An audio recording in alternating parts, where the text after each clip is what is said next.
fuera más afortunado, tendría más seguido conversaciones contigo. Gerardo Esquivel, ¿qué tal? ¿Qué tal? ¿Cómo estás? Mucho gusto en saludarte. ¿Qué tal, David? ¿Cómo estás? Me da mucho gusto también estar contigo en tu programa y un saludo a todo tu auditorio. Oye, hiciste un estudio que a mí me llamó mucho la atención, lo vi en las redes sociales, sobre la pobreza laboral en México. ¿Por qué no le compartes al auditorio cuáles son tus conclusiones de cara a que Conaval en algún momento antes de que termine el tercer trimestre va a hacer la medición? Sí, mira, es un estudio sobre un concepto que desafortunadamente se utiliza poco en México, que es el tema de la pobreza laboral, eh, este concepto trata de medir si una persona o si un hogar es considerado pobre solamente si tomáramos en consideración los ingresos que se obtienen como producto del trabajo.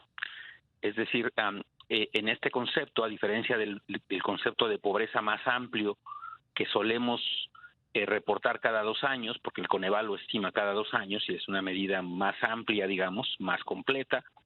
En la medida del Coneval se incluye no solo el ingreso por trabajo, sino se incluyen también otros ingresos, por ejemplo, las remesas, por ejemplo, las transferencias de los programas sociales, por ejemplo, los rendimientos financieros en cuentas bancarias, otro tipo de ingresos, digamos, que no provienen del trabajo. En este concepto de pobreza laboral que yo estoy analizando, es un concepto que solo ve qué pasa con lo que uno obtiene por su trabajo y si eso que uno obtiene por el trabajo le permite o no comprar una canasta alimentaria, que es lo que define el Coneval como el concepto que separa a la gente pobre de la no pobre. También, nada más para precisar, esta canasta alimentaria pues es muy precaria, obviamente, es lo mínimo que podría consumirse para llevar una vida saludable y es un monto muy pequeño. Es un monto que fluctúa en las zonas rurales, es alrededor de 1,800 pesos, en las zonas urbanas es alrededor de 2,400 pesos al mes. Y la pregunta es si la gente gana o no eso para poder comprar esa canasta alimentaria. Uh-huh. Si no gana lo suficiente para comprar esa canasta alimentaria, se considera pobre. Si gana por encima de eso, se considera no pobre. Uno puede estar o no de acuerdo si eso es suficiente, pero Esa es la medición, ciertamente punto. O sea, esa esa es la... es una línea que se pone. Podemos discutirla, pero es una línea. Quedémonos con que Exacto. es una línea, ¿no?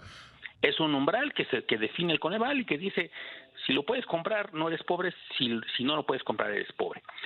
Y esa medida tiene la enorme ventaja para propósitos analíticos, que es lo que yo quise usar en este trabajo que mencionas, Uh-huh, uh-huh. es que a diferencia de la otra medición que solo la conocemos cada 2 años y que además la conocemos luego con un año de rezago, que es la que vamos a conocer en unos meses, esta medición de pobreza laboral la podemos conocer trimestre a trimestre con mucha rapidez.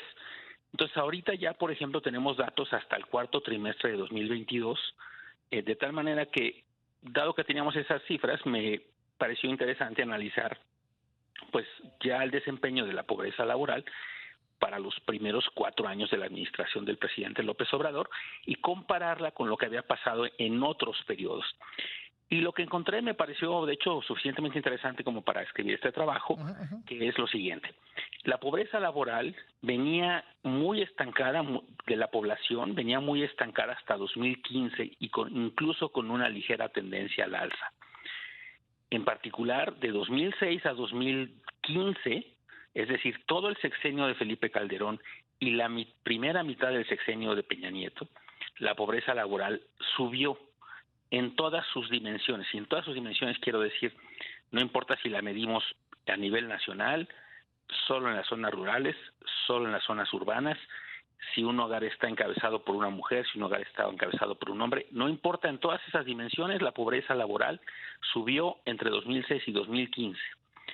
Pero a partir de 2015, es decir, el segundo trienio de Peña Nieto y todo lo que ya llevamos de esta administración, la pobreza laboral se ha descendido.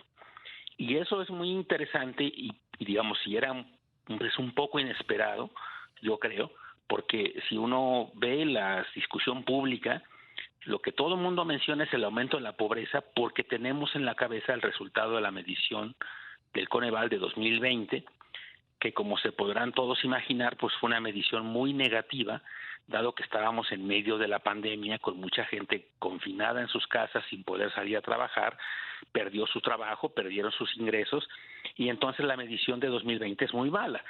Pero lo interesante es que cuando ya vemos hasta 2022, es decir, cuando ya ven que 2022 pues ya incorpora una fase importante de recuperación de la actividad económica, la reapertura de muchos sectores que habían cerrado, la reincorporación al mercado laboral de mucha gente, pues ya vemos que entre el 18, fines del 18, que es cuando inicia esta administración, y fines del 22, que es lo más reciente que tenemos, la pobreza laboral se redujo y continúa reduciéndose entonces de un proceso que inició en 2015, como lo dije antes. Y parte de mi explicación que doy en el trabajo es que eso muy posiblemente se explica por un fenómeno que ha ocurrido a partir de 2016, que es el aumento del salario mínimo en términos reales, que ocurrió justamente al final de la administración del presidente Peña Nieto y que, como sabemos, durante toda esa administración ha sido una política recurrente que ha buscado aumentar de manera importante los ingresos de los trabajadores en la parte más baja de la distribución, y eso los ha beneficiado al grado tal que sí la pobreza laboral ha disminuido, incluso a pesar de la pandemia e incluso a pesar de la inflación, porque esto que estoy diciendo es en términos reales, es decir, se ajusta ya por el aumento de precios, etcétera, y se observa si los trabajadores pueden o no comprar esa canasta. Y visto esto, la pobreza en estos 4 años se ha reducido y ya junto con la reducción que traíamos desde 2015, pues ya es una reducción, una tendencia que me pareció importante señalarla, porque creo que es una tendencia favorable, que contrasta mucho con el discurso que de repente escuchamos en otros medios, en otros opinadores, de que todo es un desastre, de que la pobreza ha aumentado. Bueno, yo creo que esto muestra con claridad que la pobreza laboral está disminuyendo, y creo que esto nos anticipa que cuando recibamos la medición de la pobreza que se mide por ingresos en unos meses, para 2022, encontraremos que se confirmará esta tendencia, porque el monto más importante de los ingresos de las personas es lo que se obtiene por ingresos del trabajo. O sea, tú dirías que esto que logras documentar es una tendencia, ¿hasta qué punto se mantendrá? O sea, esta tendencia, ¿cuánto ves que se pueda mantener? Porque los aumentos al salario están enfrentándose a la todavía elevada inflación. Bueno, eso es interesante porque lo primero es señalar que esto es pues ya son 7 años, ¿no?, de una disminución en este indicador de pobreza laboral, que eso ya es una gran ganancia. En estos 7 años la disminución acumulada, pues ya estamos hablando de una disminución de cerca de 4 puntos porcentuales de la población, es decir, 5 millones de personas habrían salido de este concepto de pobreza laboral. No es algo menor.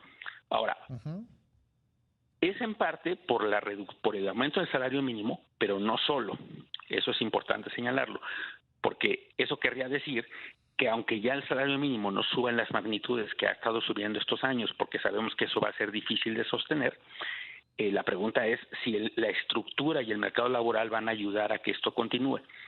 Mi interpretación, aunque eso no lo discuto en este trabajo, aunque será, digamos, parte de reflexiones futuras, es que hay elementos que me hacen pensar que sí, porque una cosa que se está documentando con toda claridad es que el mercado laboral está muy fuerte, muy activo, en buena medida, y hay reclamos, incluso ya hay en reuniones con empresarios todo el tiempo mencionan lo que ellos encuentran que es una escasez de fuerza de trabajo en ciertas zonas del país. Ahora, esa escasez tiene que ver, ¿no?, con que pues eso se resuelve con mejores salarios, obviamente, ofreciendo mejores salarios. Segundo, esa escasez es en parte el resultado de que están cambiando la estructura del mercado laboral. Las personas de menores ingresos ahora tienen alternativas que antes no tenían, incluyendo, por cierto, los programas sociales, es decir, jornaleros agrícolas, por ejemplo, que antes tenían que migrar de sus zonas donde vivían en el sur-sureste del país para producir en Sinaloa o en Baja California, pues hoy en día dicen, pues tienen un programa social que les da un recurso que les permite hacer algunas cosas, por ejemplo, sembrando vida, y entonces ya no tienen la presión de migrar para sobrevivir. y eso les permite entonces optar por mejores alternativas laborales, incluso en sus comunidades o incluso más cerca de sus ciudades de origen, etcétera. Entonces, eso está cambiando porque la estructura del mercado laboral está, creo yo, favoreciendo a esos trabajadores en el sentido de abrirles oportunidades que antes no tenían. La reforma de outsourcing también está contribuyendo, porque la reforma del outsourcing lo que hizo fue que formalizó a muchos trabajadores que estaban pues en un exceso quizá o en el borde de la ley que permitía esas zonas grises donde muchos trabajadores eran contratados por outsourcing, aunque debían estar regularizar para ser parte de las empresas en donde estaban realizando su trabajo. Eso lo que hacía es que les quitaba prestaciones, por ejemplo, unas muy importantes como el reparto de utilidades. Uh-huh. Con la reforma se les está regresando un aumento salarial a algunos de ellos. Algunos otros están recibiendo otras prestaciones. También es cierto que hubo algunos que perdieron su trabajo, pero en el agregado domina el efecto positivo.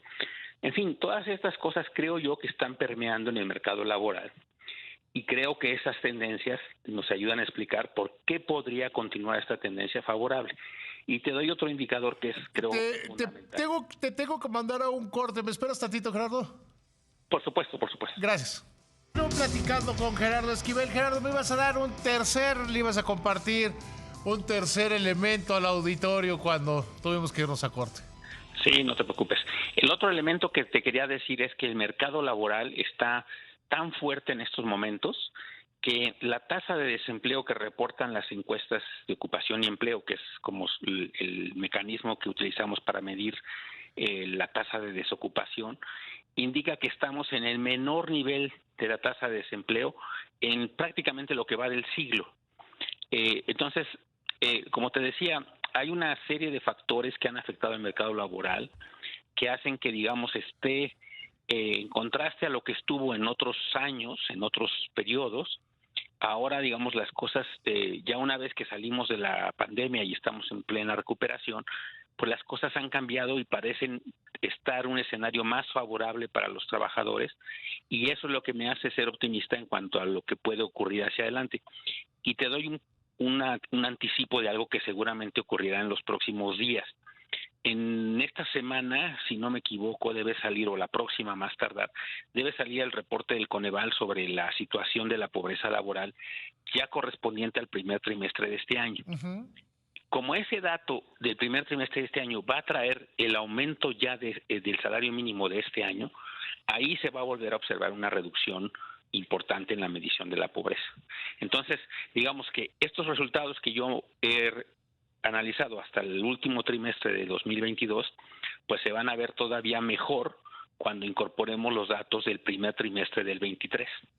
Entonces, digamos que son, creo yo, buenas noticias dentro de pues lo que han sido no necesariamente buenas noticias en los últimos años, y que una vez que estamos recuperándonos plenamente de la pandemia, pues nos dejan ver un escenario del mercado laboral pues que no era el que se anticipaba, que no es el que muchos describen, sino que es un mercado laboral fuerte con resultados favorables para los trabajadores, sobre todo en la parte más baja de la distribución, que es posiblemente donde había más preocupación, pues porque siempre es preocupante que millones de mexicanos estén en este umbral de pobreza que ya describimos en qué consiste, ¿no? Gerardo, te agradezco muchísimo, como siempre, muy interesante. Te mando un abrazo con mucho respeto. Muchas gracias, David, un saludo a ti y a todo tu auditorio. Buenas noches.